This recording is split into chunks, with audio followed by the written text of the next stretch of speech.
Miss Runa, তাড়াতাড়ি ভিতরে আসেন। উকিল সাহেব, আমি আমার হাজবেন্ডকে আবার বিয়ে করতে চাই, কি করতে হবে বলেন। আপনি না 7 দিন আগে তালাক নিয়েছেন, এখন আবার বিয়ে করতে চাচ্ছেন কেন শফিক প্রতিদিন পার্টি করে বেড়াচ্ছ, ওর ওই সুখ আমার সহ্য হচ্ছে না।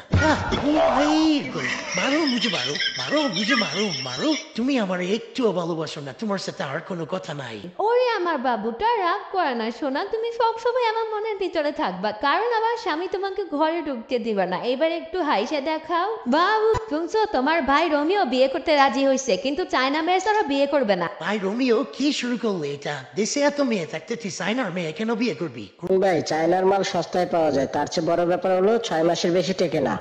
এই তুমি আমার বান্ধবীরে কি বলছো? রাগ হয়ে চলে গেল, ডাকলাম শুনলো না। না, আচ্ছা আমরা যখন চা খাই তখন যদি কেউ আসে তখন আমরা কি বলি? আসেন একসাথে চা খাই। আর যখন ডিনার করি তখন কি বলি? হাসেন একসাথে ডিনার করি। আমি শুয়েছিলাম, তোমার বান্ধবীরা ওলা বাসেন, একসাথে ঘুমাই।